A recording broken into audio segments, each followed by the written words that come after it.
Pemirsa, karyawan butuh sejahtera dan kesejahteraan itu tidak hanya menjadi tanggung jawab karyawan semata, namun juga tanggung jawab perusahaan. Bersama saya Chandra Dewi, Anda menyaksikan Cerdas 5 Menit. Dan di studio Metro Manulife bersama saya telah hadir Bapak Karyadi Pranoto, Head of Employee Benefit Distribution dari PT Asuransi Jiwa Manulife Indonesia. Selamat pagi Pak Karyadi. Pagi Mbak Chandra. Pak Karyadi, ini karyawan berhak sejahtera. Tapi apa memang benar ini perusahaan juga bertanggung jawab untuk kesejahteraan karyawannya? Oke.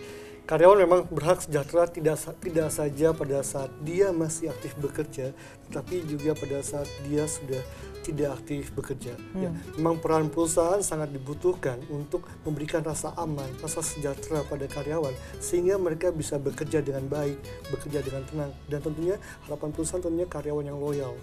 Karena dengan karyawan yang loyal, tentunya produktivitas perusahaan pun juga akan semakin meningkat. Nah, biasanya ini Pak, karyawan sejahtera di saat masih bekerja di sebuah perusahaan. Nah, saat ia pensiun, bagaimana caranya supaya ia bisa tetap sejahtera hidupnya?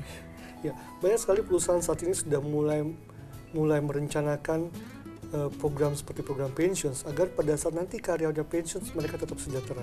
Ya, karena kalau terketahui bersama pada saat pensiun nanti karyawan harus bisa membiayai hidup mereka sendiri. Kurang lebih dana yang dibutuhkan 70 hingga 80% dari gaji terakhir. Program seperti apa Pak biasanya yang diberikan oleh perusahaan? Ya, program pensiun di mana ada iuran dari perusahaan, ada iuran dari karyawan, itu yang sangat banyak sekali digunakan perusahaan untuk agar nanti pada saat karyawan pensiun dia tetap bisa mempertahankan lifestyle-nya. Mereka tetap bisa sejahtera pada saat mereka usia pensiun. Selain itu juga perusahaan banyak sekali yang juga sudah menyiapkan program kesehatan hari tua.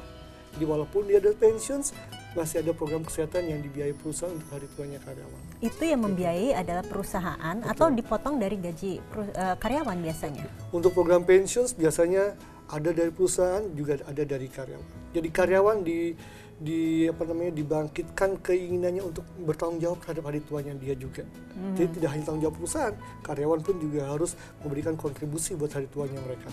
Program-program seperti ini biasanya berupa tabungan atau akan dikelola oleh perusahaan atau bagaimana sih Pak? Ya, ada yang bentuk tabungan. Tentu tabungan kan bisa aja dikelola perusahaan, ada juga dikelola pribadi tentunya ya. Ada juga program dana pensiun lembaga keuangan. Program ini yang menyelenggarakan adalah insurans atau bank.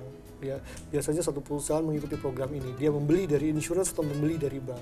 Nah, persentase untuk tabungannya untuk hari tua itu berbeda-beda atau sudah ditetapkan oleh pemerintah atau tergantung kebijakan dari perusahaan? Tergantung biasanya kebijakan dari perusahaan. Setiap perusahaan menentukan punya kebijakan sendiri berapa yang perusahaan membayarkan, berapa yang karyawan akan bayarkan. Karena kan ini melibatkan kekuatan dari perusahaan itu seperti apa ya. Nah, kalau kemudian karyawan di tengah-tengah ini Pak, padahal sudah dipotong-potong di saat awal bekerja, kemudian pindah lokasi tempat kerja, pindah ke perusahaan lainnya. Bagaimana kemudian dana yang sudah dipotong selama ini? Biasanya kalau perusahaan ikut program dana pensiun lembaga keuangan, ya uang ini bisa dialihkan ke tempat kerja barunya. Selama tempat kerja barunya juga ikut program dana pensiun lembaga keuangan. Seperti apa sih dana pensiun lembaga keuangan itu Pak? Programnya gampangnya adalah kita mengiur setiap bulan, ya. Nanti dari iuran yang kita berikan setiap bulan kepada provider dana pensiun lembaga keuangan itu bisa mengurangi PPh 21-nya si karyawan, ya.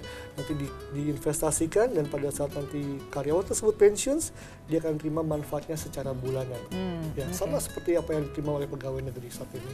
Jadi nanti pindah kerja pun masih bisa masih ya? Bisa. Tapi bagaimana dengan tabungan lainnya Pak? Program pensiun yang sudah diikuti selama dia masih bekerja di sebuah perusahaan. Ya, biasanya, kalau ternyata perusahaan selanjutnya tidak ada begitu ya Pak? Kalau bentuk tabungan biasa gitu ya, mereka bisa ditutup tabungannya dan bisa diambil lamsam biasanya sekaligus ya. Tapi kalau DPLK memang harus dialihkan di provider yang baru atau provider yang sama di tempat kerjanya mereka yang baru.